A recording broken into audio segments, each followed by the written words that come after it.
The gentle hum of the colony ship's engines had been Captain Lyra's constant companion for 3 months. She stood on the bridge of the Harmony's Dream, watching the stars drift past through the massive viewing window. Behind her, 50,000 Viridian refugees slept in their pods, dreaming of the new world that waited for them. Lyra's blue-scaled hands moved across the control panel with practiced ease. Her people had been traveling through space for generations, always seeking peaceful worlds where they could build their quiet cities. The Viridians were not warriors. They had never needed to be. Their home planet had been a paradise of warm rains and gentle breezes until the sun began to die. "Captain," called Navigation Officer Kren from his station. His voice carried worry. "The jump drive is showing strange readings again." Lyra walked over to examine the display. The numbers made her stomach twist with fear. They had been pushing the old ship too hard, trying to reach their destination before their supplies ran out. The jump drive was failing, and they were still weeks away from the nearest inhabited system. "Can we fix it?" she asked. Kren shook his head. "The parts are too damaged. We might get one more jump, but after that..." He didn't need to finish. They all knew what it meant.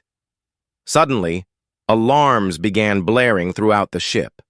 The red warning lights cast strange shadows across the bridge as Communications Officer Tam's voice cut through the noise.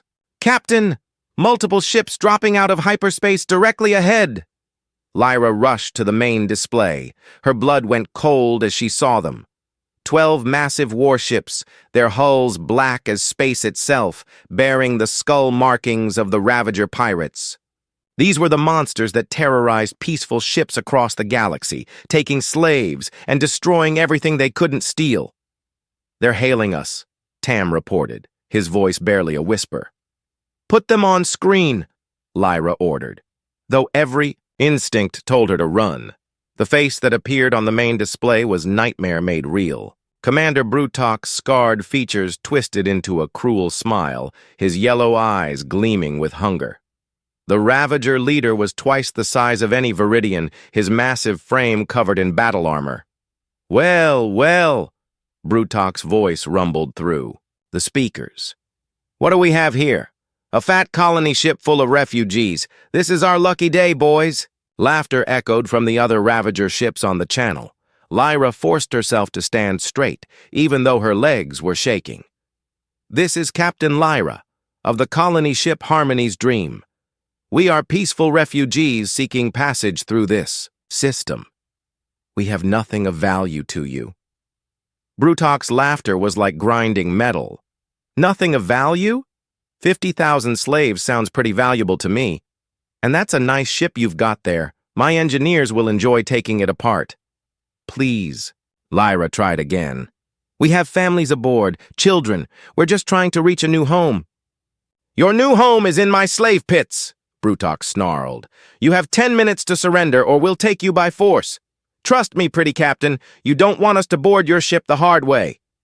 The transmission cut off, leaving the bridge in a terrible silence.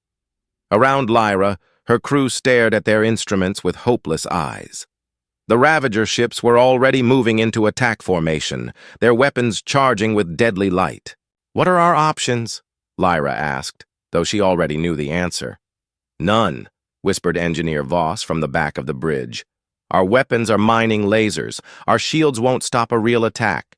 And the jump drive is dead," Kren finished. "We're sitting ducks." Lyra closed her eyes and thought of the thousands of families sleeping below. Parents who had given up everything for the chance at a new life. Children who would never see their new home. Her people had always believed that the universe was basically good. That peace was possible if you just tried hard enough. Today, she learned how wrong they had been. "Tam," she said quietly, "open a channel to all ships in the area. Broadcast on all frequencies." "Captain?" Tam looked confused. "There's no one else here." "Do it anyway." Tam's fingers flew over his controls. "Channel open, Captain." Lyra took a deep breath. "This is Captain Lyra of the Viridian colony ship Harmony's Dream. We are under attack by Ravager pirates. We have 50,000 civilian refugees aboard, including children. Our ship is damaged and we cannot escape. If anyone can hear this, message, please help us. We are sending our location coordinates. She nodded to Tam, who transmitted their position into the empty void.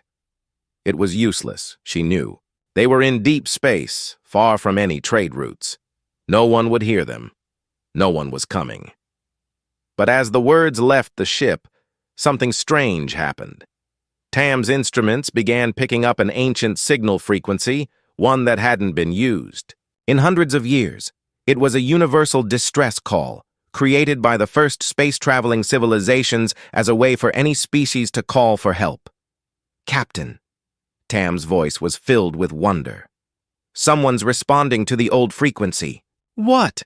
Lyra spun around. That's impossible. No one uses those signals anymore. I'm getting massive energy readings, Kren called out. Something big is coming. On the main display, the Ravager ships were moving closer, their weapons glowing. Brighter. Brutak's voice crackled over the speakers again. Time's up, little captain. Boys, let's take this ship apart piece by piece. Try to keep some of them alive for the slave markets. The first Ravager ship fired its main cannon. The blast struck the Harmony's Dream's shields, and the whole ship shook like a toy in an earthquake. Warning lights flashed as systems overloaded. They wouldn't survive another hit like that. But then the universe changed. 3 massive shapes dropped out of hyperspace so close to the Ravager fleet that their arrival sent shock waves through space itself. These weren't like any ships in the Viridian databases. They were huge, dark, gray monsters covered in armor plating and weapon turrets. Strange symbols were painted on their hulls in bright white. By the ancestors, whispered Voss. What are those things? The largest of the 3 ships was twice the size of a Ravager battlecruiser. Its hull was scarred with what looked like battle damage, but it moved through space with deadly grace. Weapon ports along its sides began glowing with blue energy. I'm receiving a transmission, Tam reported, his voice shaking. It's from the lead ship. Put it through, Lyra ordered. A new voice filled the bridge. It was calm, controlled, but there was something underneath it that made Lyra's skin crawl. It spoke in perfect galactic standard, but with an accent she had never heard before. This is Admiral Kane of the Human Defense Fleet. Unknown vessels, identify yourselves and state your intentions toward the colony ship. Human? Lyra had never heard of humans before. But as she watched the 3 ships take position between the Harmony's Dream and the Ravager fleet, she realized it didn't matter what they were called. Someone had actually answered their call for help. Commander Brutak's response came a moment later, filled with rage and confusion. What the hell are humans? This is none of your business, strangers. Back off before we add your ships to our salvage. Pile. There was a long pause. When Admiral Kane spoke again, his voice had changed. It was still calm, but now there was something else in it. Something that made every person on every ship stop and listen. Colony ship Harmony's Dream. This is Admiral Kane. You are now under the protection of the Human Defense Fleet. Ravager vessels, you have 30 seconds to power down your weapons and withdraw from this system. The 3 human ships moved forward, and Lyra realized she was holding her breath. In 30 seconds, they would find out what humans were really made of. Admiral Marcus Kane stood on the bridge of the UES Defiant Thunder, his gray eyes fixed on the tactical display. 30 years of military service had taught him to read a situation quickly, and what he saw made his jaw tighten. 12 Ravager, ships surrounding a defenseless colony vessel, civilians in danger, pirates who thought they owned the galaxy. Sir, Communications Officer Riley called from her station. The Ravagers are responding to our ultimatum. Kane didn't need to hear Commander Brutak's answer. The alien's laughter over the comm channel told him everything. These pirates had clearly never met humans before. That was about to change. Admiral, reported Tactical Officer Brooks from his position at the weapons console. Ravager ships are maintaining attack formation. They're not backing down. Kane nodded slowly. He had expected as much. Bullies never back down until someone taught them a lesson they would never forget. He touched the comm button on his chair. All ships, this is Admiral Kane. Battle stations. These pirates have made their choice. Throughout the 3 human vessels, alarm klaxons began sounding. The Defiant Thunder, Iron Dawn, and Storm's Edge had been on deep space patrol when they received the ancient distress signal. Kane had immediately ordered the fleet to investigate. The old universal frequencies were sacred to humanity. When someone called for help, humans answered. "Sir," Riley said, "I'm getting more transmissions from the colony ship. They're Viridians, Admiral. They say they're refugees from a dying star system." Kane's expression softened slightly. Refugees. People who had lost everything, just trying to find a new home. And these Ravager animals wanted to enslave them. "Open a channel to the colony ship," he ordered. "Channel open, sir." "Captain Lyra, this is Admiral Kane. Can you give me a status report on your ship?" The response came quickly, the alien female's voice filled with desperate hope. "Admiral Kane, our jump drive is damaged beyond repair. We have 50,000 civilians aboard, including families with children. We're completely defenseless." Kane's hands clenched into fists. 50,000 innocents, children. The Ravagers plan to turn them all into slaves. "Understood, Captain. Hold your position. We'll handle this." He cut the transmission and opened another channel. "This one went to Commander Brutok. Ravager Commander, this is your final warning. Withdraw immediately or face the consequences." Brutok's response was exactly what Kane expected. More laughter, more threats, more arrogant posturing. The Ravager had no idea what he was facing. "Listen here, human," Brutok snarled. "I don't know what backwater planet you crawled off of, but this is how things work in the real galaxy. The strong take what they want from the weak. You've got 3 ships. I've got 12. Do the math." Kane almost smiled. Almost. "Commander, I tried to do this the easy way. You should have taken the offer." He gestured to Brooks, who had been waiting for the signal. The tactical officer's fingers flew over his console. "All ships. Weapons free. Engage the Ravager fleet." The response was immediate. The 3 human dreadnoughts moved forward with a grace that seemed impossible for ships of their size. The Defiant Thunder led the charge, her massive engines pushing her toward the enemy at full acceleration. "Sir," reported Navigation Officer Stone, "Ravager ships are opening fire." The main screen filled with weapons fire as the Ravager fleet unleashed everything they had. Plasma bolts and missile salvos streaked through space, all aimed at the approaching human ships. But something was wrong. The humans weren't trying to dodge. They were flying straight through the barrage like it wasn't even there. On the bridge of the Harmony's Dream, Captain Lyra watched in amazement as the human ships absorbed punishment that should have destroyed them. Their shields flared with each hit, but held strong. The armor plating on their hulls was scarred but intact. "How is that possible?" whispered Engineer Voss. "Those are military-grade weapons. They should be cutting through those ships like tissue paper." Communications Officer Tam was monitoring the human transmissions. "Captain, I'm picking up internal chatter from their ships. Listen to this."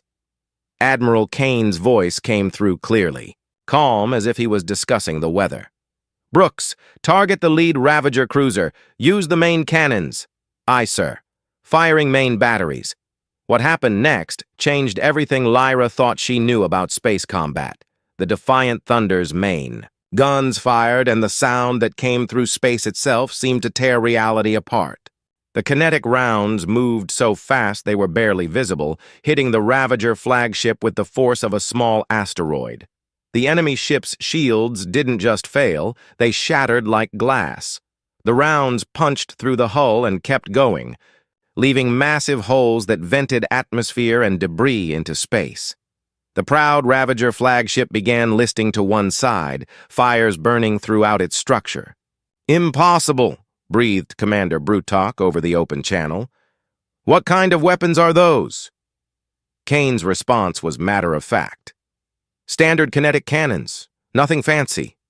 Standard? Lyra couldn't believe what she was hearing. These humans talked about weapons that could destroy a battleship in one shot like they were everyday tools. The battle continued, but it wasn't really a battle anymore. It was a lesson in the difference between predators and prey. The human ships moved through the Ravager formation like sharks among minnows. Their weapons weren't just powerful, they were precise. Each shot was calculated, each maneuver planned.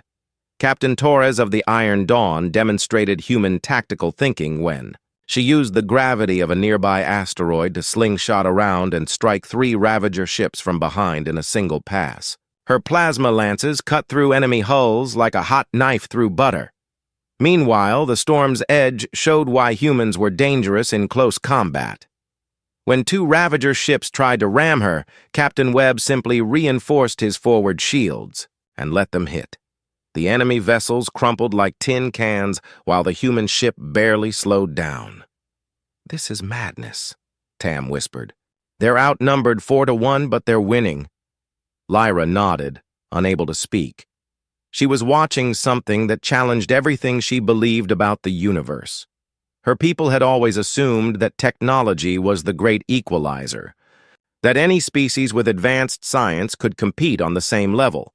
But these humans weren't just using better technology. They were using it differently. Every move they made showed a deep understanding of violence that her peaceful people had never needed to develop. "Sir," reported Riley, "I'm getting surrender requests from 3 Ravager ships." Kane considered this for a moment. "Accept their surrender, but keep weapons locked on them. Any sign of treachery, and we finish this." Within minutes, more Ravager ships were surrendering. Commander Brutak's flagship was dead in space, life support failing. The mighty pirate fleet that had terrorized this region of space was broken. Brutak's voice came over the comm one last time, filled with pain and disbelief. "What are you? What kind of species builds ships like that? Fights like that?" Admiral Kane's response was simple, but it would echo through the galaxy for generations to come. "We're humans, Commander. We come from a world that tried to kill us, every day for millions of years. We learned to fight back." On the bridge of the Harmony's Dream, Captain Lyra felt a chill run down her spine. A world that tried to kill them? What kind of place could create beings like this? As the last Ravager ship surrendered, Admiral Kane opened a channel to the colony ship. "Captain Lyra, the threat has been neutralized. Do you require medical assistance for your people?" His voice was calm again, gentle even. It was hard to believe. This was the same person who had just commanded a battle that would become legend. We have some wounded from the first attack," Lyra managed to say. "But Admiral, I don't understand. How did you do this? Your ships? Your weapons? The way you fight? What are humans?" There was a long pause before Kane answered. When he spoke, his words would change how the Viridians saw the universe forever. "Captain, I think that's a conversation we should have face to face. With your permission, I'd like to send a medical team to help your wounded. While they work, perhaps you and I can talk." Lyra looked around at her crew, all of them staring. At her with the same mix of awe and terror. They had called for help and received it. But now she was beginning to understand that their rescuers might be more dangerous than their attackers. Still, they had saved 50,000 innocent lives, without asking for anything in return. Whatever these humans were, they had chosen to protect rather than prey. "Permission granted, Admiral. We would be honored to meet you." As the human medical shuttle launched from the Defiant Thunder, Lyra couldn't shake the feeling that this moment would change everything. Not just for her people, but for the entire galaxy.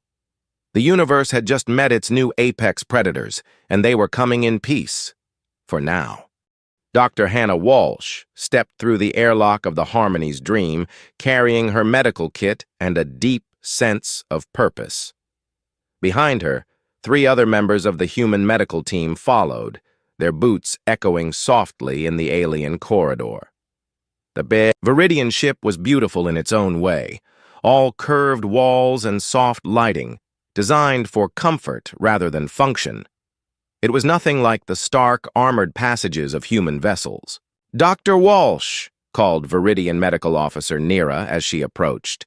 The alien woman was tall and graceful, her blue skin marked with silver patterns that seemed to shift in the light.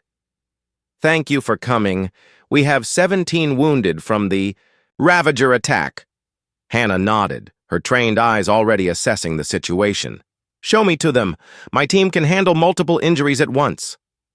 As they walked through the ship, Hannah noticed something that made her pause. The corridors were filled with Viridian civilians, families huddled together, children peering out from behind their parents, elderly individuals sitting quietly on benches. All of them stared at the humans with wide, curious eyes. "They've never seen humans before," Nira explained, noticing Hannah's attention. "Until today, we didn't know your species existed." That made sense. Humanity was still new to this part of the galaxy, having only recently developed the technology for deep space exploration. But what struck Hannah most wasn't their curiosity. It was their calmness. These people had just been attacked by pirates, threatened with slavery and death, and yet they seemed more amazed than terrified.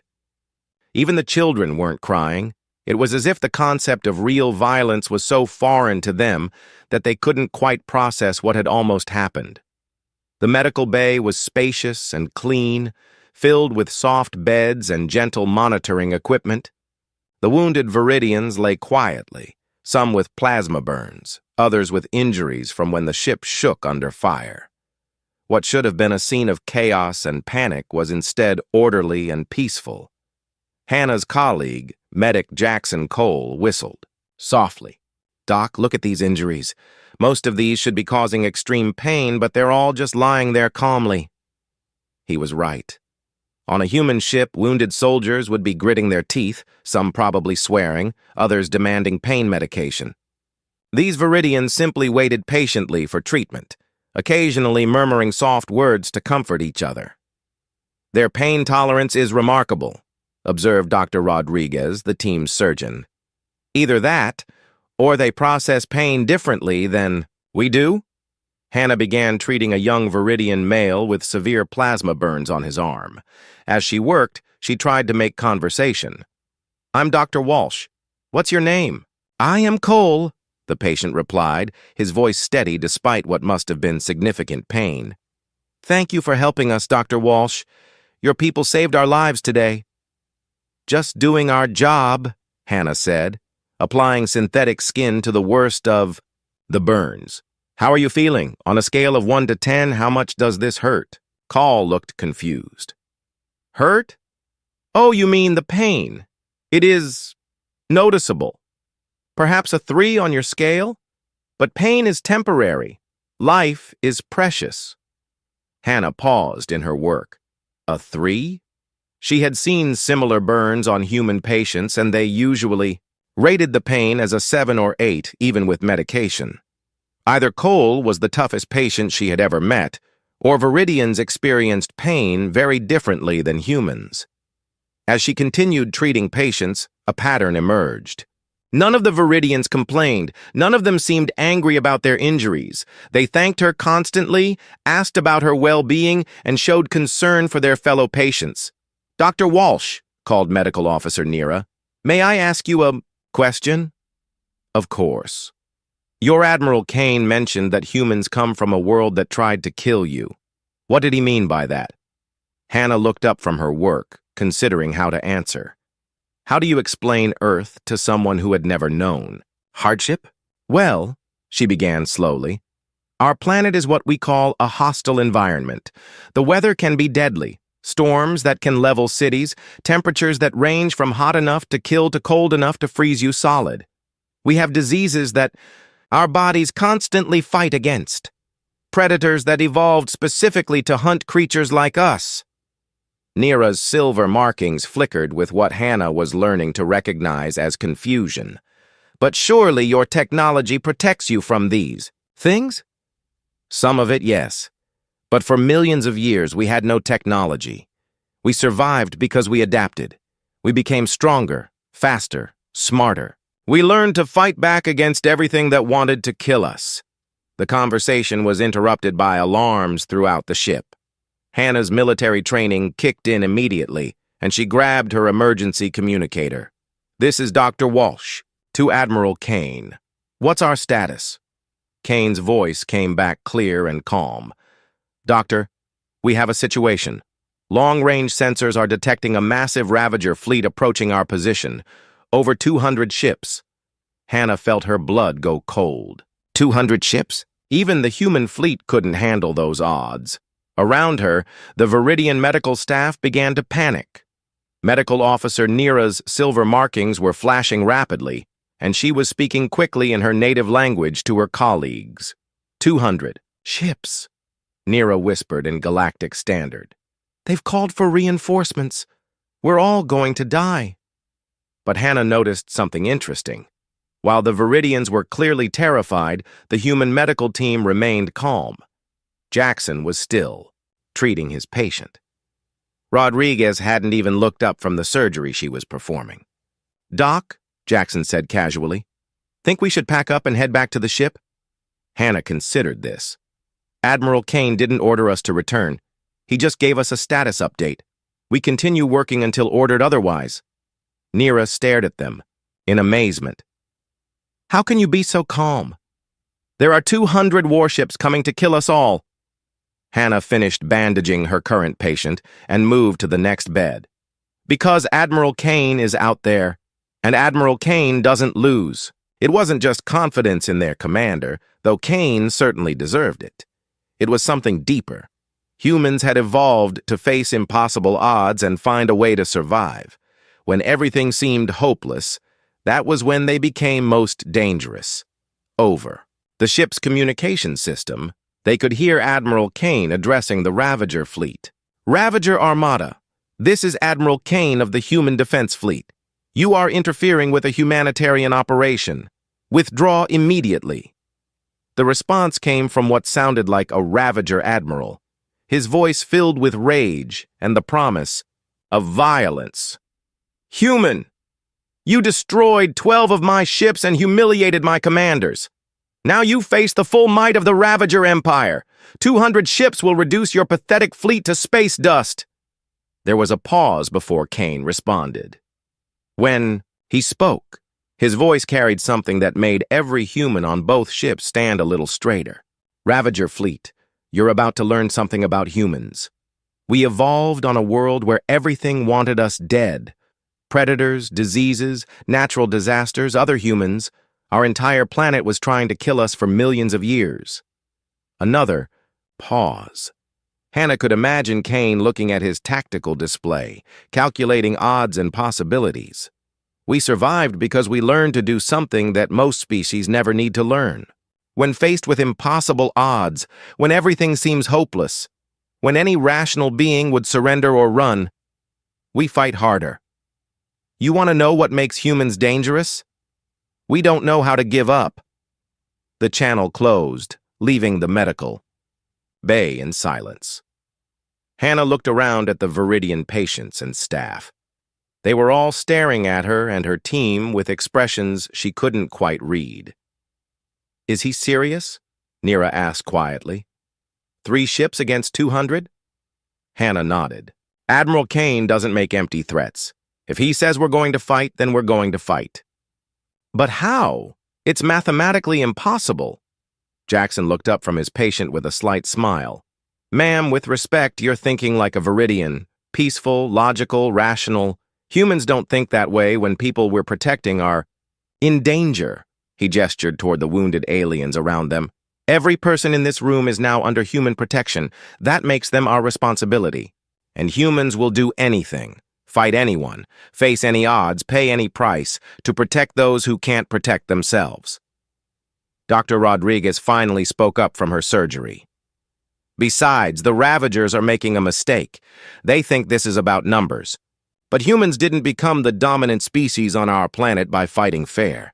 We won by being smarter, more adaptable, and more vicious than anything else that evolved." Outside, they could hear the rumble of the human ship's engines as the fleet moved into position. 3 vessels against 200. It should have been suicide. But as Hannah looked at her team continuing to work calmly while preparing for a battle that would echo through galactic history, she felt something she recognized from her years serving with the human defense fleet. Pride.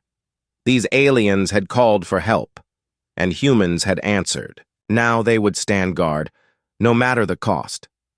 "Dr. Walsh," Neera said softly, "what happens if your Admiral Kane is wrong? What if 3 ships can't defeat 200? Hannah smiled as she moved to treat another patient. "Then the galaxy will learn something about humans that we hope it never has to learn, which is what we're capable of when we're angry." Outside, the first energy signatures of the approaching Ravager Armada began appearing on long-range sensors. The battle that would reshape the galaxy's understanding of humanity was about to begin. Chief Science Officer David Chen stood in the Harmony's Dreams data archive, his scanner working methodically through the Viridian databases. What he found there made him stop and stare at the readings several times, convinced his equipment was malfunctioning. It wasn't. "Dr. Chen," called Viridian archivist Mora as she approached. Her movements were fluid and graceful, like everything else about her species. "Have you found what you were looking for?" David looked up from his scanner, his mind still processing what he had discovered. "Actually, I've found something I wasn't expecting. Your historical records, your planetary data. May I ask you some questions about your homeworld?" Mora's silver markings brightened with pleasure. "Of course, I love talking about Viridios. Even though our sun was dying, it was the most beautiful world in the galaxy. Tell me about your weather." "Weather?" Mora seemed confused by the question. "It was always pleasant. Gentle rains in the afternoon, warm sunshine in the morning, cool breezes at night. Sometimes we would have festivals to celebrate when the rain was particularly musical." David made notes on his tablet. "What about natural disasters? Earthquakes, storms, floods?" "Natural disasters?" Mora's confusion deepened. "I don't understand. Nature provides for us. Why would it cause disasters? Dangerous animals? Predators? Well, there were the great swimmers in the deep lakes, but they only ate plants. And the sky dancers were magnificent to watch, though they were quite large. But dangerous? No, Dr. Chen. All life on Viridios lived in harmony." David sat down heavily in a nearby chair. Through his earpiece, he could hear the battle preparations happening outside as Admiral Kane positioned the human fleet to face impossible odds. But what he was learning here was just as important as what was happening in space. Mora. What about diseases? Plagues? Illness? Our people sometimes lived for over 300 years before passing peacefully in their sleep. Illness was very rare, and when it did occur, it was usually just a few days of tiredness while the body healed itself. David's tablet was full of notes now, each one more incredible than the last. "And your people? How did you solve conflicts? Wars?" Mora's markings flickered with what David was learning to recognize as confusion. "Wars? You mean fighting?"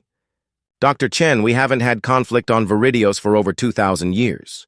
When disagreements arose, we would meditate together until we found a solution that made everyone happy." That was when David understood. The Viridians hadn't just evolved on a peaceful world. They had evolved on a paradise. Everything that had made humanity strong, everything that had forged them into survivors, had been completely absent from Viridian evolution.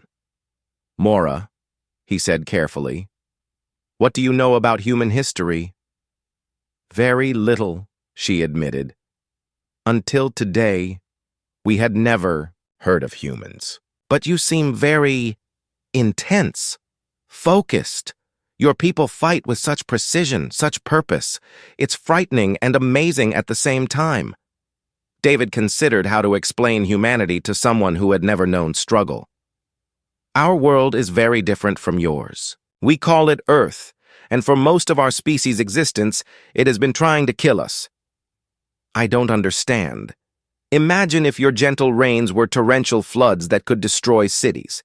Imagine if your warm sunshine was blazing heat that could cook you alive, or bitter cold that could freeze you to death in minutes. Imagine if your great swimmers were predators that could tear you apart and eat you. Mora's silver markings began flashing rapidly. That sounds horrible. How did you survive? We adapted. We became stronger, faster, smarter. We learned to make tools, weapons, shelters. We learned to work together to face threats that could destroy us individually. And when resources were scarce, we learned to fight for what we needed to survive. Fight? You mean violence? David nodded grimly. For millions of years, violence was part of daily life for humans. Not because we enjoyed it, but because everything on our world was violent. The weather, the animals, the diseases, even other humans competing for resources. He pulled up some data on his tablet. In just the last century of human history, we fought 2 wars that killed over 50 million people each. We developed weapons that could destroy entire cities in seconds. We created diseases in laboratories that could kill billions. Mora stepped back, her markings now flashing in what David realized was fear. Your people created diseases? On purpose? Some did, yes. When you're constantly at war, you develop every possible advantage. Chemical weapons, biological weapons, nuclear weapons. We built tools of destruction that could end all life on our planet. But why? Mora's voice was barely a whisper. Why would anyone want such power? David sighed. Because on Earth, power means survival. The strong survive, the weak die. For millions of years, that was the only rule that mattered. Through the ship's communication system, they could hear updates from the bridge. The Ravager Armada was getting closer, over 200 ships closing in on their position. The human fleet was moving to intercept, 3 ships against impossible odds. Dr. Chen, Mora said slowly. Your Admiral Kane, he's going to fight. All those ships? Yes. But it's hopeless. No one could win against such numbers. David smiled grimly. That's where you're wrong, Mora. Humans have a saying, it's not the size of the dog in the fight, it's the size of the fight in the dog. We've faced extinction so many times that impossible odds don't scare us anymore. They motivate us. Over the comm, Admiral Kane's voice cut through the chatter with calm authority. All ships, this is Admiral Kane. I want everyone to remember why we're here. Behind us is a colony ship full of refugees, families, children, people who have never hurt anyone, just trying to find a new home. David could hear the emotion building in Kane's voice, something that sent chills down his spine. The enemy thinks they can take these people and turn them into slaves. They think their numbers make them strong. They're about to learn what humans do when innocent people are threatened. Another voice came over the comm. Captain Torres from the Iron Dawn. Admiral, the Ravager fleet is demanding our surrender. They're offering to let us live if we hand over the colony ship. Kane's response was immediate and absolute. Send them this message. Humans don't abandon those under our protection. If they want these refugees, they'll have to go through us. Mora was staring at David with wide eyes. He's really going to fight them all. 3 ships against 200. 3. Human ships, David corrected. That makes all the difference. I don't understand. How can 3 ships, even human ships, defeat such a force? David stood up and walked to the nearest viewport. In the distance, he could see the 3 human dreadnoughts moving into formation. Even from here, they looked dangerous. Predators, preparing to hunt. Mora, let me tell you something about human military doctrine. We don't fight fair. We don't follow the rules. When we're outnumbered, we get creative. When the enemy expects one thing, we do something else entirely. He pointed to the lead ship, the Defiant Thunder. Admiral Kane didn't just bring 3 ships, Mora. He brought 3 ships crewed by humans, people who evolved on a world where everything wanted them dead. People who learned that when you can't win by being stronger or faster, you win by being smarter and more ruthless than your enemy. Ruthless. Willing to do whatever it takes to win. Willing to sacrifice anything to protect what matters. Willing to face death rather than surrender. The communication system crackled again. This time it was the voice of the Ravager Admiral commanding the approaching fleet. "Human Admiral, you face the combined might of 5 Ravager battle groups, over 200 ships. Surrender now and we will make your deaths quick." Kane's response came back immediately, and David smiled as he heard it. "Ravager Admiral, let me explain something about humans.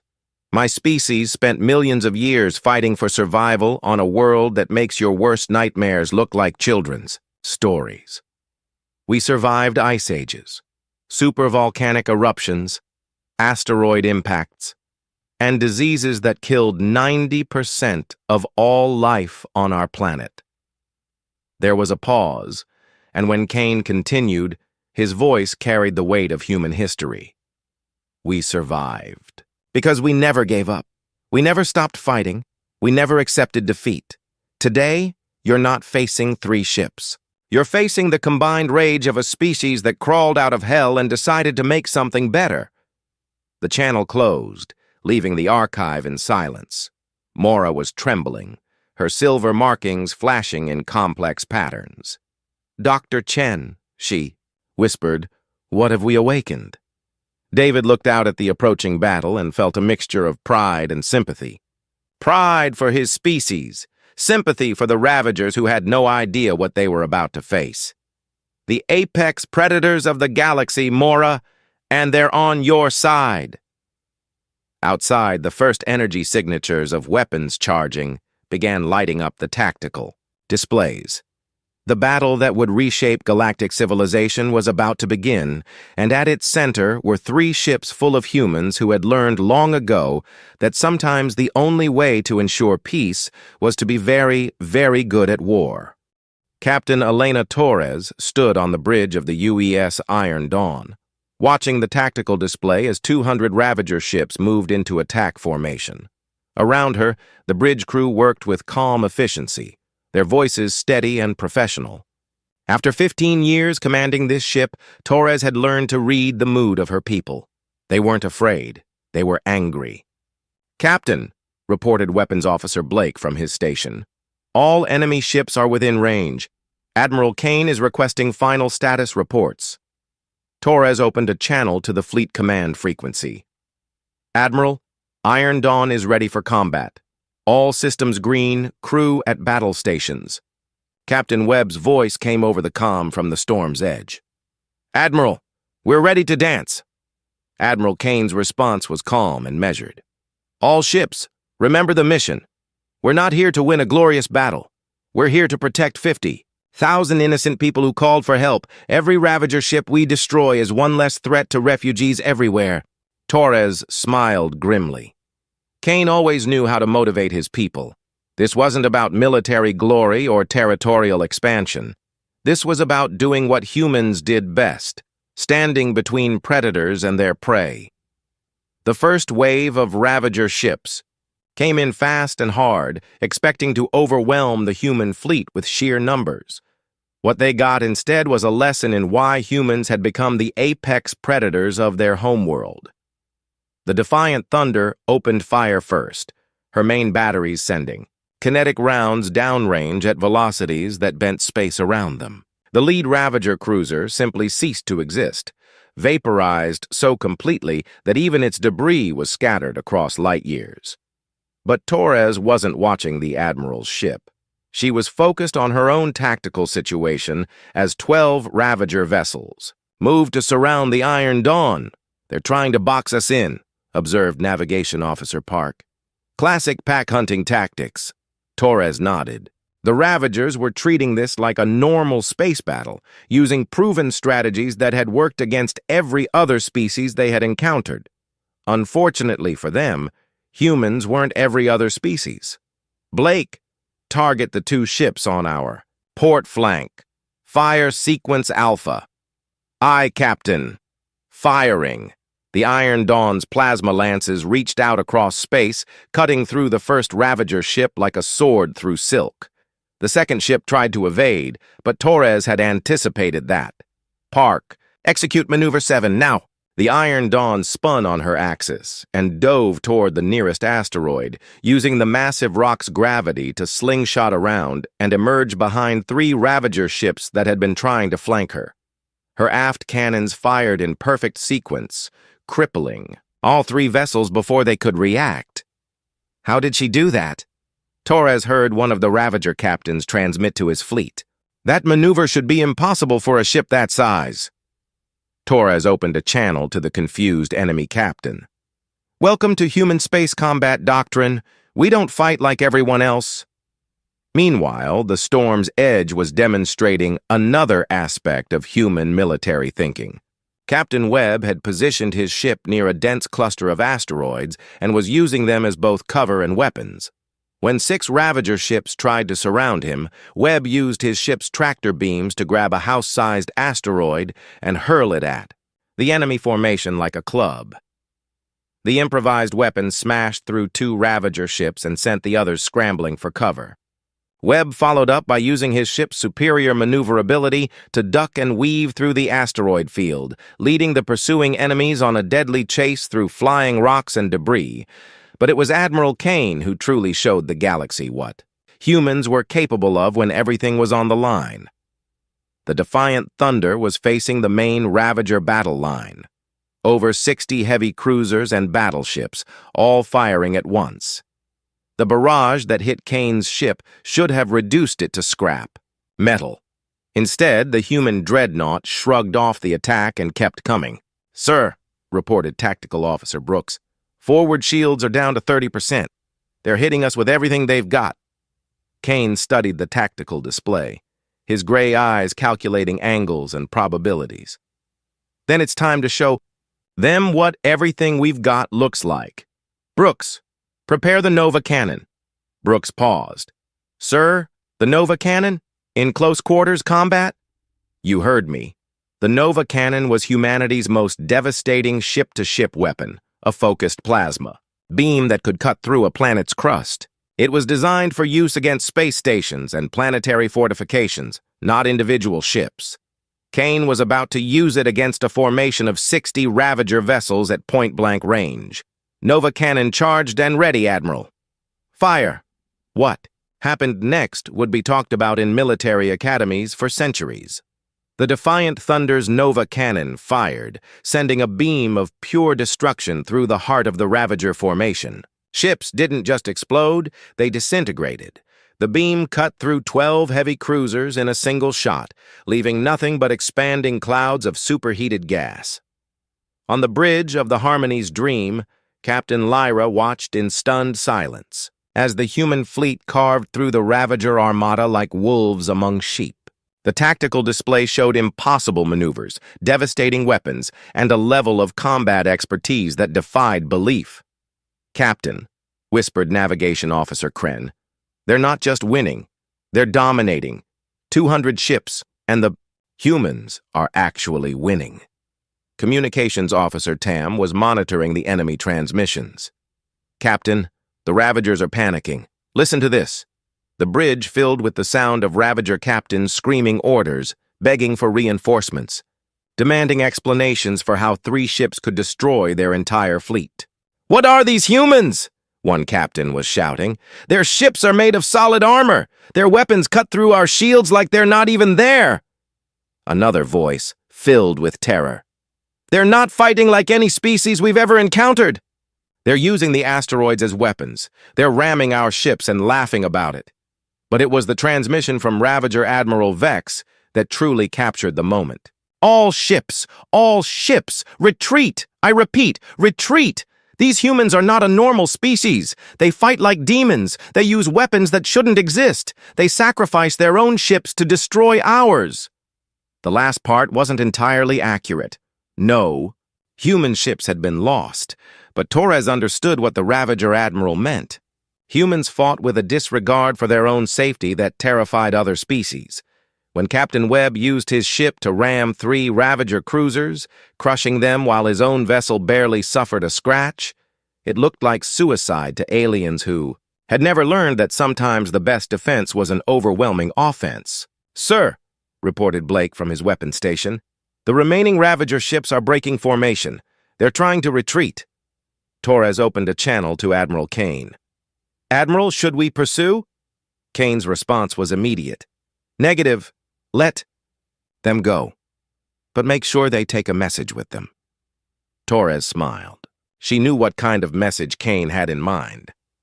The Admiral opened a channel to the fleeing Ravager fleet. When he spoke, his voice carried across space with the authority of a species that had clawed its way to the top of the food chain.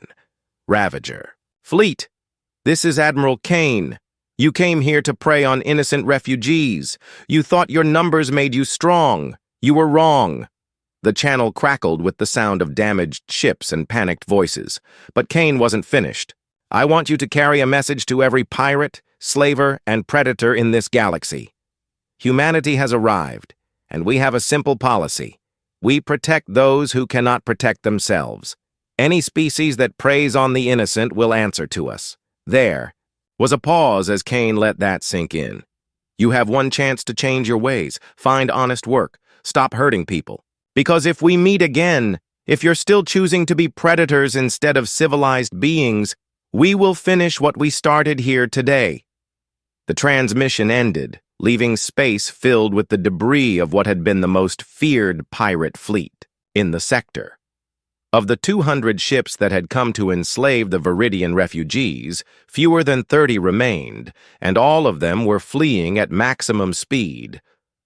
On the bridge of the Harmony's Dream, Captain Lyra felt tears streaming down her face. Her people were safe. 50,000 refugees would reach their new home because 3 ships full of humans had decided to stand guard. But more than that, the galaxy had just changed forever. Word would spread of this battle, of the species that had appeared from nowhere to protect the innocent. Pirates would think twice before attacking refugee ships.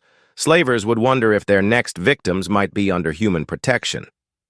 Admiral Kane's voice came over the comm one final time. "Captain Lyra, this is Admiral Kane. The threat has been neutralized. We'll escort you to your destination to ensure your people reach their new home safely." Lyra tried to speak, but emotion choked off her words. Finally, she managed to say, "Admiral, we can never repay you for what you've done today." Kane's response was pure humanity. "Captain, you already have. You called for help and we answered. That's what civilized beings do for each other." As the human fleet took position around the colony ship, preparing to escort the refugees to safety, Lyra realized that the universe had just become a very different place. Somewhere out there, a species of warriors who called themselves humans had decided to use their terrible strength to protect rather than conquer. The galaxy would never be the same. And for 50,000 Viridian refugees and countless others who would benefit from humanity's protection, that was a very good thing indeed. The stars themselves seemed brighter as the combined fleet jumped to hyperspace, carrying refugees toward their new home and carrying news of humanity's arrival to every corner of the galaxy. The age of predators preying on the innocent was ending. The age of human guardianship had begun. The big meeting room on the space station had never seen anything like this before. Ambassador Keth from the Valian Empire stood in front of hundreds of alien leaders. His hands were shaking. His silver clothes were torn and dirty. His long head had cuts and burns from recent battles. Keth was known for being calm and smart. His people were famous diplomats who never showed fear. But today was different.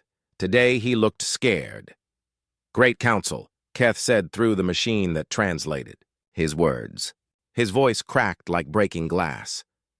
"The Valian Empire asks for military help from the humans of Earth." Every alien in the room gasped. Some made shocked sounds. Others just stared with wide eyes. The Valians had always said humans were too dangerous. They called them Deathworlders because they came from a planet that tried to kill everything on it. Counselor Brex leaned forward in his chair. He had 4 eyes that all blinked at the same time. Ambassador Keth, are you sure about this? Your people have always warned us about human violence. Keth pressed a button on his wrist device. A big hologram appeared in the center of the room. The pictures it showed made many aliens look away in fear. Entire planets had been stripped bare like old bones. Space stations were melted into metal, soup. Strange ships with sharp angles floated through the darkness like metal monsters. The Devourers have eaten 17 of our main worlds, Keth whispered. His voice was so quiet that the translator had to work hard to pick it up. They turn all living things into fuel for their machines. Our best weapons cannot even scratch their ships. Our smartest generals cannot understand how they fight. He stopped talking for a moment. His pride as a Valian diplomat was crumbling like a sandcastle in the rain. We think we have 3 months before they reach our home planet. We need the humans. Admiral Torres sat in the human section of the council chamber. Her face showed no emotion at all. She had gray hair and scars on her hands from many battles. She had been waiting for this moment for years. While other aliens built their cities on safe planets with gentle gravity and nice weather, humans had fought their way to the stars from a world that tried to kill them every day. Earth had storms that could level mountains, animals that ate other animals just to survive, and diseases that could wipe out entire populations. The human government will think about your request, Torres finally said. Her voice was strong and steady like a mountain. But we need all the information about these Devourers. We also need complete control of any military operations. You would help us? Keth asked. Hope filled his voice like water filling a dry well. Torres stood up. Every alien in the room looked at her when she moved. She was not the tallest person there, but something about her made everyone pay attention. Ambassador Keth, when Earth's children go to war, we do not go to win battles. We go to remove threats forever. The meeting ended quickly after that. Emergency messages started flying between homeworlds faster than light itself. Within hours, every civilization in known space heard the same news. The humans were getting ready for war. Deep inside the human military headquarters, Admiral Torres looked at intelligence reports with her officers. Captain Blake stood next to a big display screen that showed enemy information. The Devourers use one big mind that controls all their ships, Blake explained. They turn defeated enemies into parts of their machines. 47 different alien species have tried to stop them using normal methods. All 47 failed. Normal methods? Torres raised one eyebrow. Captain, what part of they eat? Entire worlds makes you think we should use normal methods? The room became very quiet. Torres turned to look at all her officers. These were men and women who had earned their positions by fighting in humanity's expansion wars across the galaxy. Ladies and gentlemen, she began, in a voice that could cut through steel, we are not going out there to contain anything. We are going to teach these Devourers about a very human idea called total war. The officers in the room all nodded. They understood what total war meant. It meant no mercy. It meant no prisoners. It meant fighting until the enemy could never threaten anyone ever again. Captain Rodriguez spoke up from her position near the tactical display. Admiral, what are our rules of engagement? Torres smiled for the first time that day, but it was not a happy smile. It was the smile of a predator that had just spotted its prey. Captain, the rules are simple. If it belongs to the Devourers, it dies. If it helps the Devourers, it dies. If it might become a Devourer, it dies. What about prisoners, ma'am? Asked Commander Nash. Commander, You cannot take prisoners from a hive mind. You can only kill it completely or let it escape to grow stronger. Torres walked to the big window that showed space outside. These devourers made a mistake when they attacked our allies. They do not understand what they have awakened. Blake pulled up more information on the display. Admiral, the Valians estimate that the Devourer fleet has over 200 ships. Each one is 3 times bigger than our largest battleship. Size does not matter in a real fight, Torres replied, without turning around. What matters is who wants to win more. The Devourers want to consume the galaxy. We want to protect it. The difference is that we are willing to do whatever it takes. She turned back to face her officers. Begin Operation Deathworld Protocol. Contact all fleet commanders. Tell them to prepare every weapon we have ever built. Tell them to prepare some weapons we have never used before. Ma'am, said Captain Blake carefully, some of those weapons are banned by galactic law. Torres looked at him with eyes as cold as space itself. Captain, humans never signed those laws. We are not bound by rules made by people who do not understand what real war looks like. The meeting ended with orders flying to every human military base in known space. Ship captains received messages that made them check their weapon inventories twice. Scientists got requests for projects they thought would never see actual use. Far away on Earth, the human government held emergency meetings. They knew that what happened next would change how every alien species viewed humanity forever. But they also knew that some threats were too dangerous to face with anything less than overwhelming force. The Devourers had made the mistake of attacking people under human protection.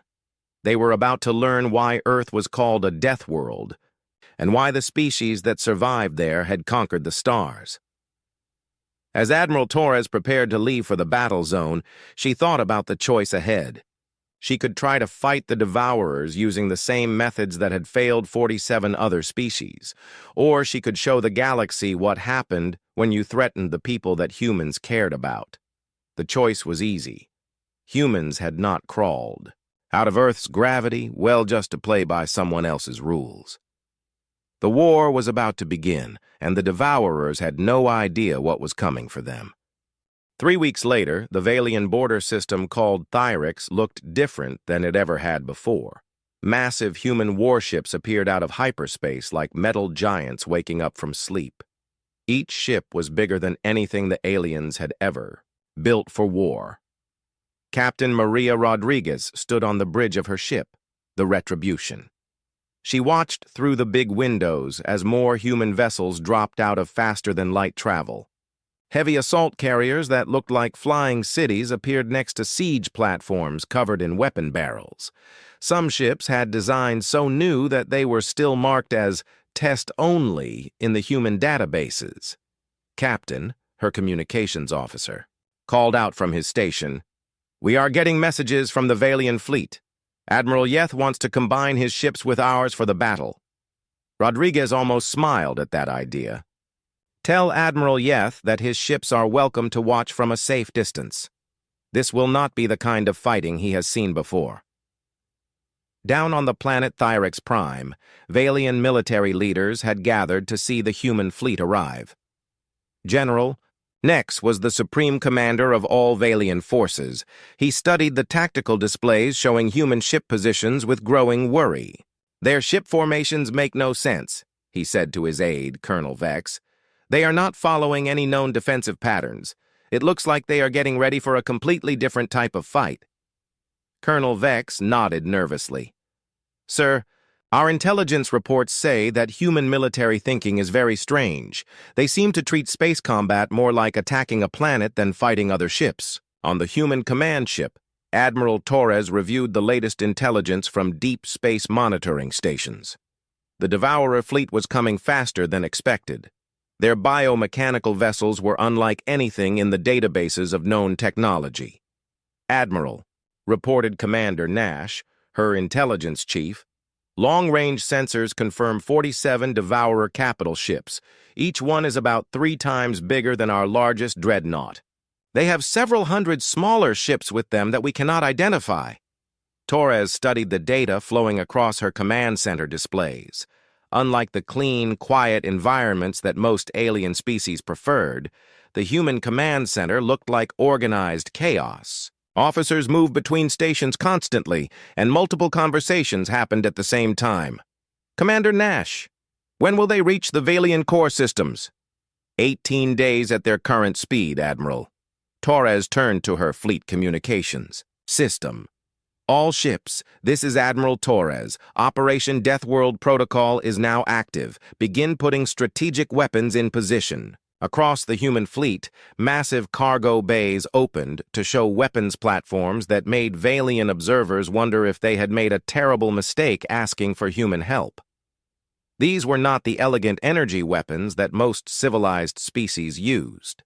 These were crude, brutal tools designed for one purpose: complete destruction. Captain Elena Vasquez commanded an experimental siege platform called the Havoc. Her ship carried humanity's latest invention, kinetic bombardment systems that could crack the surface of planets. She received her orders with grim satisfaction. "Helm, take us to grid reference Theta 7, she ordered. "Weapons, start charging the mass drivers. We are about to show these devourers what happens when you threaten people under human protection." Meanwhile, on a secret research station hidden within the human fleet, Dr. James Wright put the finishing touches on his team's most ambitious project. The scientist had spent years studying alien technology, always thinking about how to use it in war. "The biological warfare package is ready," he reported to Admiral Torres through an encrypted communication channel. "If these devourers use biomechanical integration like our intelligence suggests, they are about to discover why Earth's environment is considered a death world. Our diseases do not just kill, they learn and adapt." As the human fleet finished getting into position, observers throughout the galaxy watched with a mixture of fascination and horror. The humans were not preparing for a battle, they were preparing for complete extermination. On the Valian flagship, Admiral Yeth received reports from his scouts about human weapon signatures. The readings made no sense according to known physics. Some human ships seemed to be charging weapons that created artificial gravity wells. Others showed energy patterns. That suggested they could manipulate time itself. "Admiral," his science officer reported with a shaking voice, "the humans appear to have weapons that violate several fundamental laws of nature." "That is impossible," Yeth replied, but his voice lacked conviction. "Sir, the energy readings do not lie. Some of their weapons seem designed to attack targets across multiple dimensions of space-time." Back on the human command ship, Captain Blake approached Admiral Torres with the final tactical assessment. "Ma'am, all ships report ready for combat operations. Experimental weapons are charged and ready for deployment." Torres nodded slowly. "Captain, make sure all ships understand the mission parameters. We are not here to defeat the Devourers. We are here to make sure they never threaten anyone again." "Yes, ma'am." "What about the Valian observers?" "Let them watch," Torres said firmly. "Let them see what happens when someone threatens species under human protection. Maybe it will prevent future misunderstandings." In the depths of space, automated monitoring stations detected the approaching Devourer fleet. The biomechanical ships moved through space like a disease spreading through a healthy body. They consumed everything in their path and grew stronger. With each victory, the lead Devourer vessel was a massive construct that pulsed with organic rhythms while bristling with mechanical weapons. Inside its biomechanical brain, the hive mind intelligence processed information about the human fleet waiting at Thyrix. The Devourers had consumed 47 different species over the past several centuries. Each victory had taught them new ways to integrate organic and mechanical technologies. They had faced every type of weapon known to galactic civilization, but they had never faced humans before. Dr. Wright made final adjustments to his viral warfare systems while thinking about the irony of the situation. The Devourers thought they were apex predators because they could integrate biological and mechanical systems. They had no idea they were about to face a species that had been fighting integrated biomechanical threats for millions of years. Every virus, every bacteria, every parasite on Earth was essentially a biomechanical system that attacked other life forms. Humans had survived by learning to fight such threats with weapons that could adapt faster than the enemies themselves. "Doctor." "Right," came a voice over the laboratory intercom. "Admiral Torres wants a final status report on the biological packages." Wright smiled as he looked at his creation. "Tell the Admiral that the packages are ready for deployment. The Devourers are about to meet Earth's immune system." As the final preparations were completed, the human fleet settled into attack positions that defied every known tactical manual. Instead of forming defensive lines, they spread out like hunters surrounding their prey. Instead of protecting their largest ships, they put them in the most dangerous positions. Admiral Torres stood on her bridge and thought about the choice she had made. She could have tried to negotiate with the Devourers. She could have attempted to contain them. She could have followed the same failed strategies that 47 other species had used. Instead, she had chosen to demonstrate why humans had conquered a death world and spread across the stars despite every obstacle the universe could throw at them. The Devourers were coming to consume another civilization. They were about to discover that humans did not just fight to survive. They fought to win completely. The storm was gathering, and soon the galaxy would see what happened when predators met apex predators. The Devourer fleet appeared at the edge of the etheric system like a nightmare made real. Their biomechanical ships moved through space with the rhythm of breathing creatures. Each vessel pulsed with organic life while bristling with mechanical weapons that seemed to grow and change as they moved. Admiral Torres stood on the bridge of her flagship, the Apocalypse, watching the enemy fleet spread out like a disease. Unlike the neat geometric formations that galactic militaries preferred, the Devourers moved in chaotic swarms that followed no pattern any normal mind could understand. "Admiral," called out Lieutenant Parker from the communications station, "we are receiving a transmission from the lead Devourer vessel. The message is very strange." The main screen flickered to life, showing something that made several Valian observers on nearby ships physically sick. The Devourer communication device was a writhing mass of organic parts fused with mechanical systems. What might have once been a face was now a collection of sensors and biological matter that pulsed with each word. Carbon-based entities. The thing spoke in a voice like grinding metal mixed with dying screams. "You will be processed for integration. Resistance results in inefficient conversion. Surrender your vessels." Torres stepped forward, her expression completely calm. "This is Admiral Torres of the human military. You are trespassing in Allied space and have committed genocide against member species of the Galactic Council. Leave immediately or face total destruction." The response came as a series of clicks and organic sounds that the translator computer struggled to process. Terrans. Unknown classification. Analysis indicates high metallic content in bone structure. Efficient conversion probability. 93%. Processing will begin now. "Admiral," whispered Captain Rodriguez from her position at the tactical station. "They are treating us like raw materials to be harvested." Torres nodded grimly. "Then let us show them why Earth's raw materials fight back." She activated the fleet-wide communication channel. "All ships. Weapons are free to fire. Execute Operation Prometheus." The battle began not with the elegant energy exchanges typical of galactic warfare, but with a devastating attack that redefined what overwhelming force meant. Human kinetic weapons launched projectiles at speeds close to the speed of light, turning space itself into a weapon. The first attack from the human fleet struck the Devourer formation like the fist of an angry god, Captain Marcus Webb commanding. The ship Ragnarok watched with professional satisfaction as his experimental particle cannons tore through enemy vessels like paper. "Target their central mass. Focus all fire on anything that looks like a command center," he ordered his weapons crew. The Devourers responded with weapons that seemed to break the laws of physics, launching streams of what appeared to be living metal that sought out human ships and tried to bond with them. But humanity had learned long ago that in war, there was no such thing as fighting fairly. "Deploy the firewall protocols," ordered Commander Lisa Chang from the Electronic Warfare. Platform Prometheus. Her ship began broadcasting signals that caused the living metal weapons to turn on their creators, rewriting their basic programming while they were still in flight.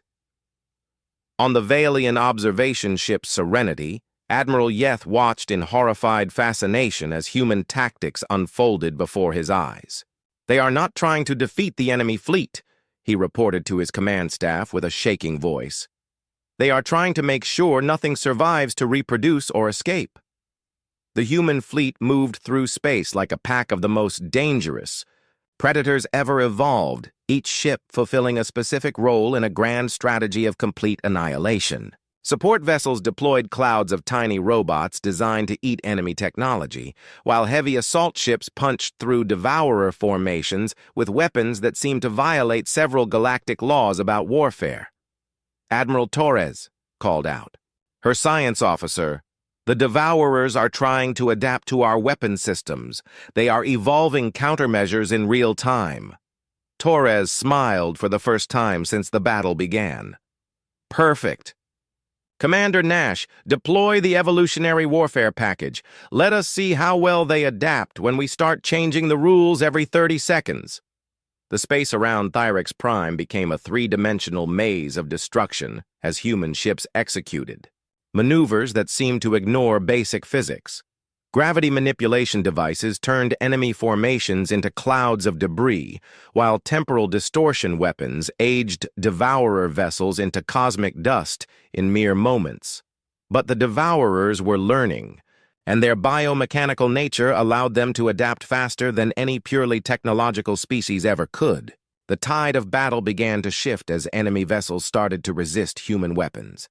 Captain Foster commanded the stealth destroyer Shadow. Her ship could become invisible to most known sensor systems. She received new orders that made her smile, with cold professionalism.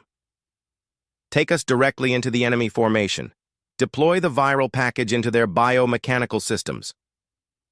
Her ship slipped through the devourer lines like a ghost made of metal and death. The viral package she carried was not just a weapon. It was an extinction protocol designed by humanity's most brilliant scientists, people who had studied every disease that had ever tried to kill humans on Earth.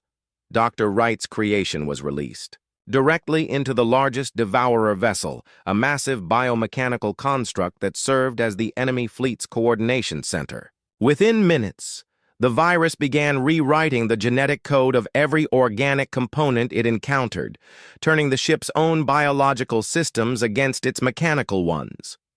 "What in the name of all that is holy are they doing out there, Admiral?" Yeth demanded from his observation post, watching human sensor readings that defied all comprehension. On the human command ship, Admiral Torres monitored the battle's progression with the calm efficiency of someone who had long ago accepted the moral weight of her decisions. "Commander Nash, status report on the biological warfare deployment." "The viral agent is spreading through their biomechanical matrix faster than we predicted," Nash reported with grim satisfaction. "They are attempting to isolate infected sections. But the virus is adapting to their countermeasures faster than they can implement them.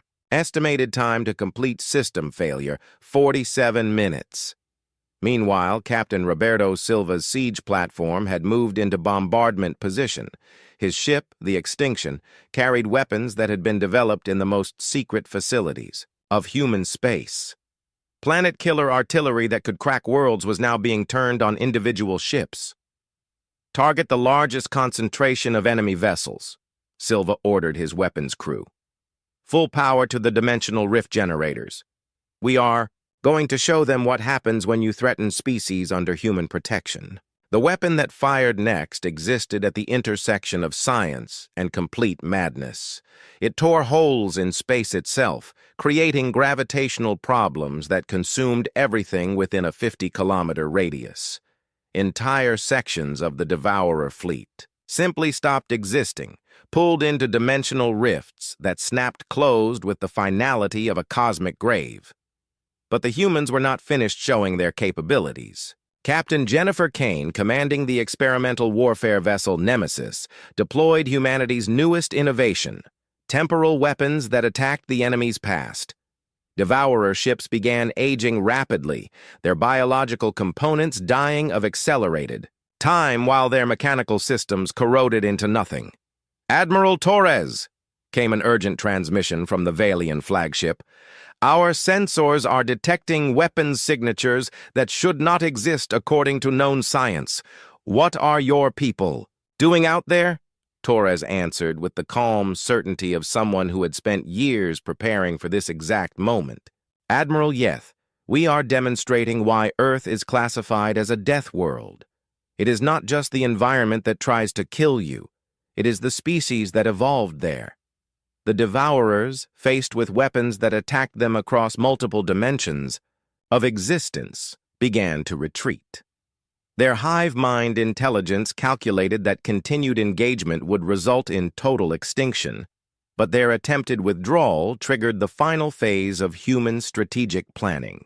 "All ships, execute containment protocol," Torres ordered with ice in her voice. "Nothing leaves this system alive." What followed redefined the concept of military overkill for every species watching.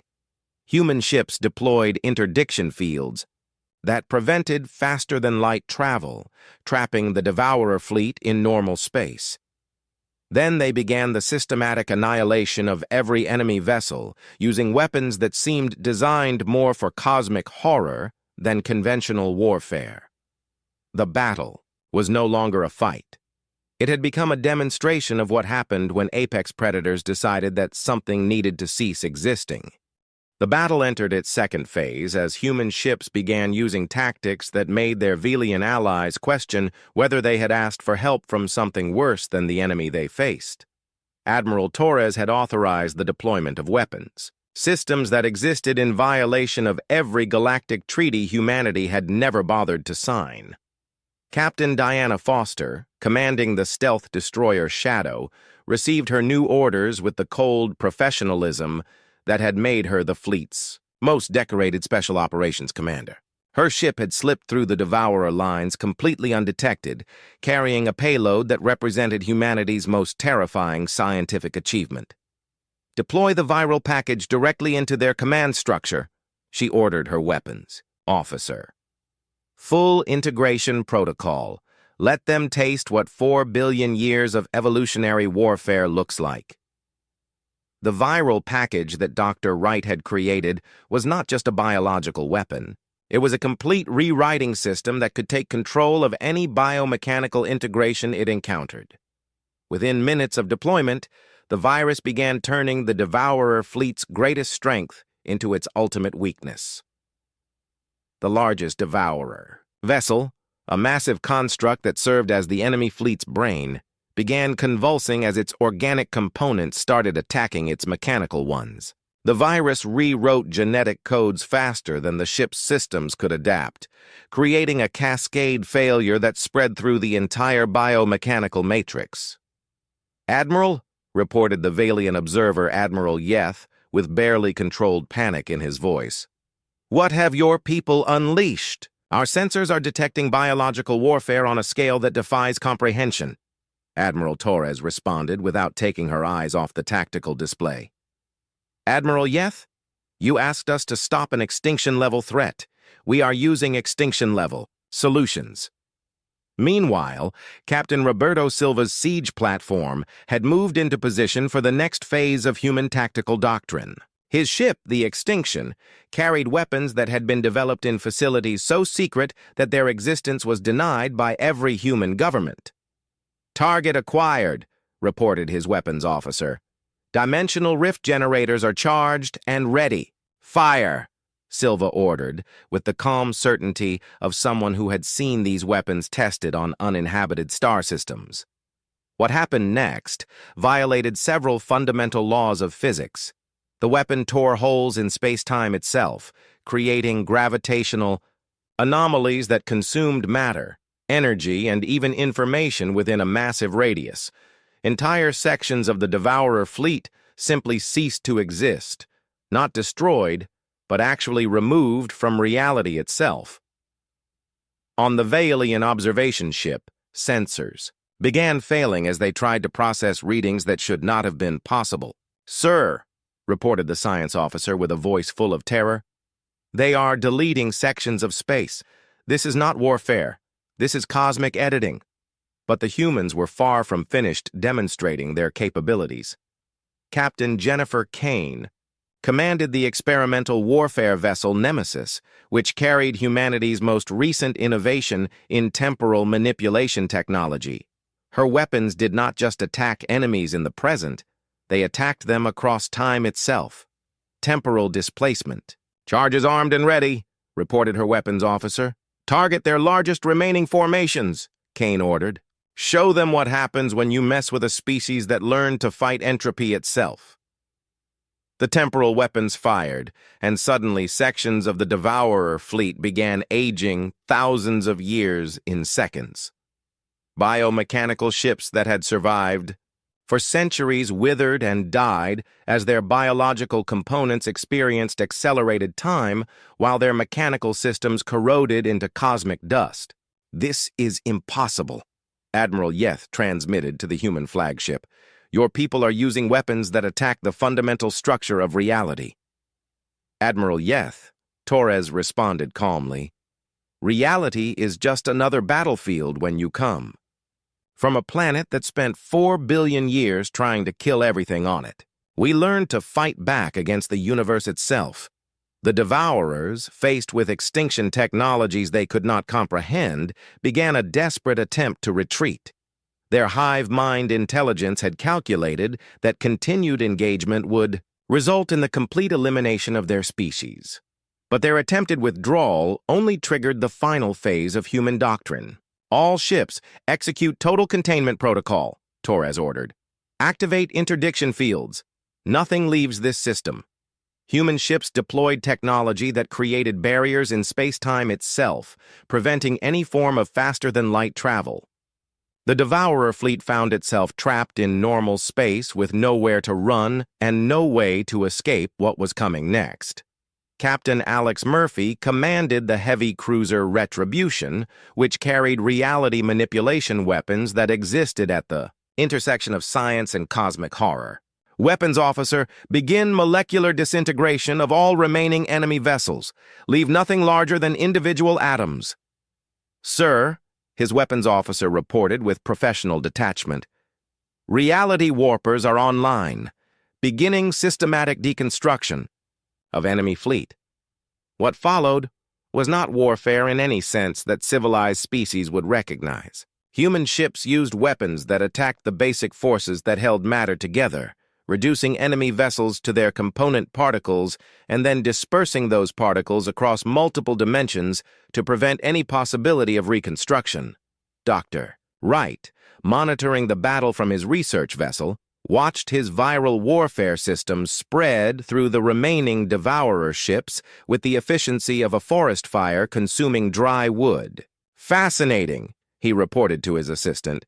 "Their biomechanical integration made them incredibly adaptable, but it also made them vulnerable to complete systemic rewriting." "Doctor," his assistant asked with visible concern, "are we still the good guys in this scenario?" Wright considered the question while watching entire enemy ships dissolve into component molecules. "We are the species that survived a death world by becoming more dangerous than anything that tried to kill us. Whether that makes us good or evil depends entirely on which side of our weapons you find yourself on." The Vailian observers recorded everything, their databases filling with tactical data that would give their military analysts nightmares for generations to come. The humans were not just winning the battle. They were demonstrating capabilities that suggested their species had been preparing for interstellar warfare long before they encountered their first alien civilization. "Colonel Vex," General Nex said to his aide while watching the systematic destruction of the Devourer fleet, "remind me to never, ever give humans a reason to consider us a threat." "Sir," Vex replied with a shaking voice, I do not think they consider us capable of being a threat.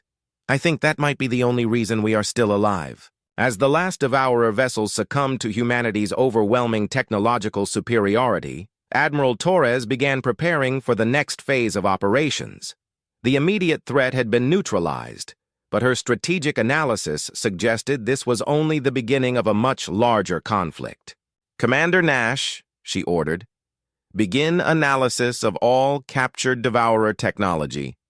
I want to know where they came from, how many more of them exist, and what their ultimate objectives were." "Yes, ma'am," Nash replied. "Preliminary scans suggest this was only a scouting force. Intelligence indicates there may be much larger fleets operating in unexplored regions of the galaxy." Torres absorbed this information with the calm acceptance of someone who had always known that peace was a temporary luxury. "Then we will find them before they find any more civilized worlds. Begin preparations for extended campaign operations." The Theoric system fell silent except for the cleanup operations of the human fleet. Where once 47 massive Devourer vessels had threatened galactic civilization, now only molecular debris and dimensional scarring remained as evidence of their existence. The efficiency of the human victory had taken less than 6 hours from first contact to complete extinction of the enemy force. The galaxy had just witnessed what happened when apex predators decided that something needed to stop existing. But in the depths of space, in regions not yet explored by any known civilization, other biomechanical fleets detected the complete destruction of their scouts. The larger hive mind intelligence that controlled them processed this new information with cold efficiency, adjusting their strategic parameters to account for a new variable in their expansion calculations. Humanity had announced its presence to the galaxy as the species that ended existential threats permanently. Soon they would discover whether they were ready for the response such announcements inevitably provoked. The Devourers had learned about human capabilities. The question was whether there were enough humans to deal with what was coming next. The Theoric system fell completely silent except for the cleanup operations of the human fleet. Where once 47 massive Devourer vessels had threatened the entire galaxy, now only debris clouds and strange scars in space-time remained. The efficiency of the human victory had taken less than 6 hours from first contact to total extinction. Admiral Torres stood in her private office, reviewing after-action reports while her fleet secured the system. The door chimed, and Admiral Yeth of the Valian Empire entered. His usually calm appearance was clearly shaken by what he had witnessed. "Admiral Torres," Yeth began, his voice carefully controlled, "the Valian Empire owes you and your species a debt that cannot be measured. However, I must ask something that troubles me deeply. What we saw today, is this normal for human military operations?" Torres gestured for him to sit, pouring 2 glasses of what the aliens had learned was humanity's traditional post-battle drink, aged alcohol that humans called whiskey. "Admiral Yeth, what you witnessed today was humanity showing restraint. The Devourers were a threat to all galactic life, so we treated them accordingly." "Restraint?" Yeth's 4 eyes blinked in sequence, a sign of extreme confusion in his species. "You deployed weapons that seemed to violate the fundamental laws of physics. You attacked them across multiple dimensions of space-time. You made portions of their fleet simply stop existing." "And we could have done much worse," Torres replied, as if discussing the weather. But complete galaxy sterilization seemed excessive for a localized threat. The implications of her words settled over Yeth like a crushing weight. The species that had just saved his civilization possessed the capability to end all life in the galaxy, and they considered that level of force excessive, only in the current context. "Admiral," Yeth said very carefully, "the Galactic Council will want to discuss regulations regarding these weapons you possess." Torres's expression became as hard as the metal hull of her ship. "Admiral Yeth, humanity does not ask permission to defend itself or its allies. We have demonstrated our commitment to galactic peace by eliminating a threat that your combined fleets could not even slow down. The weapons we use today exist because our homeworld tried to kill us every single day for millions of years. We adapted to survive. Meanwhile, throughout the human fleet, crews were conducting post-battle analysis with the methodical efficiency that characterized all human military operations. Captain Rodriguez reviewed her ship's performance data, noting areas for improvement in future engagements against similar enemies. "Captain," her tactical officer reported, "the experimental weapons performed within acceptable parameters. The Devourer's adaptation rate was much slower than we projected, suggesting their biomechanical integration has fundamental limitations we can exploit in future encounters." Rodriguez nodded with professional satisfaction. "Prepare a complete tactical assessment for Fleet Command. If there are more of these things out there in unexplored space, we need to be ready for them." On the research vessel, Prometheus, Dr. Wright was analyzing captured Devourer technology with the enthusiasm of a scientist who had just discovered entirely new forms of matter. His team had retrieved several intact biomechanical components for detailed study. "This is absolutely fascinating," he said to his assistant, Dr. Lisa Park. "Their technology integrates organic and mechanical systems at the quantum level. If we can reverse engineer these principles, the applications for human enhancement could be revolutionary." Dr. Park looked up from her analysis console with obvious concern. "James, are you suggesting we weaponize their technology for our own use?" "I am suggesting we understand it completely," Wright replied with the cold logic of a researcher who had spent his career turning scientific discoveries into military advantages. "Knowledge is the ultimate weapon, and these Devourers just provided us with several generations' worth of technological advancement." Back on the command ship, Admiral Torres received a priority transmission from Earth Command. The encrypted message was brief, but carried implications that would reshape human strategic planning for decades to come. Long-range deep space monitoring. Stations had detected similar biomechanical signatures in unexplored regions of the galaxy. "Admiral," reported Commander Nash with grim efficiency, "it appears the force we just destroyed was only a scouting expedition. Intelligence analysis suggests there may be dozens of similar fleets operating throughout unexplored space, possibly hundreds." Torres absorbed this information with the calm acceptance of someone who had always known that peace was a temporary luxury that species could not afford for long. "Commander, begin preparations for extended operations across multiple star systems. Contact Earth Command and request full fleet mobilization. If there are more Devourers out there, we are going to find them before they find any populated systems." Tathwa. Valian delegation prepared to return to their homeworld with news that would completely reshape galactic politics for generations to come. The humans had demonstrated that they possessed not just the capability to defend the galaxy, but the willingness to use weapons that transcended conventional understanding of what warfare could be. "Admiral Torres," Yeth said, as he prepared to depart for his homeworld. "What does humanity want in return for this assistance? Resources, territory, advanced technology, political control?" Torres smiled, and for the first time since their meeting began, Yeth saw something genuinely warm in her expression.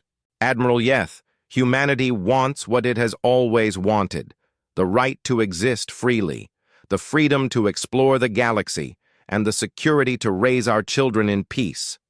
Everything else can be negotiated between civilized species." As the Valian ships departed, carrying news of humanity's capabilities throughout known space, Admiral Torres began planning for the larger war she knew was inevitable. The Devourers had been a test of human resolve and capability, and humanity had passed with overwhelming success. But in the depths of space, in regions yet unexplored by any galactic civilization, other biomechanical fleets detected the complete destruction of their scouts. The massive hive mind intelligence that controlled them processed this new information with cold efficiency, adjusting their strategic parameters to account for a new variable in their expansion calculations. The Devourers had been expanding across the galaxy for thousands of years, consuming entire civilizations and growing stronger with each victory. They had never encountered significant resistance before. The complete destruction of an entire scouting fleet represented something new in their experience. Deep in the darkness between stars, construction facilities that had been dormant for centuries began awakening. Biomechanical shipyards started producing vessels designed specifically to counter the weapons they had observed in the Thyrix system. The hive mind began adapting its strategies to account for an enemy that fought with technologies beyond conventional understanding. Captain Foster, still aboard her stealth destroyer, received new orders that would take her ship far beyond the boundaries of known space. "We are going hunting," she told her crew with grim satisfaction.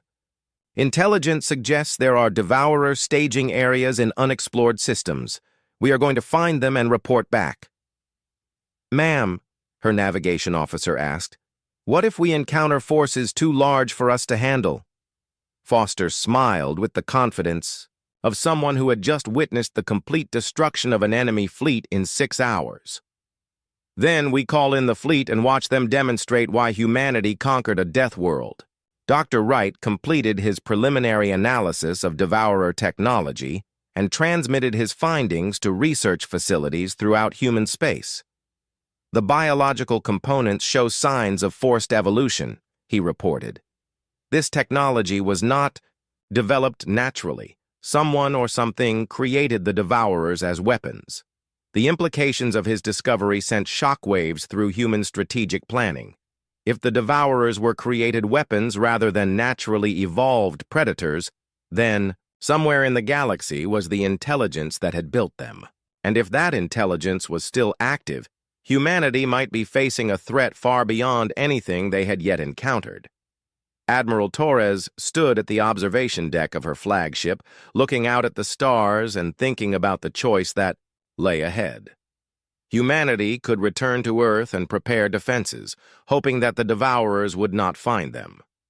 Or they could take the fight to the enemy, using their technological advantages to eliminate the threat completely. The choice was simple for someone who had grown up on a planet where everything tried to kill you. Defensive strategies were for species that had evolved on safe worlds. Humans had learned long ago that the best defense was the complete elimination of anything that threatened your survival. The galaxy had just learned what happened when someone threatened people under human protection. Soon it would discover what happened when humans decided that a threat needed to be eliminated, not just locally, but completely and permanently across all of known space. The war was far from over. In fact, it was just beginning.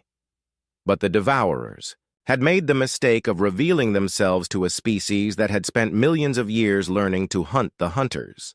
Humanity was going to war, and this time they were not fighting for territory or resources.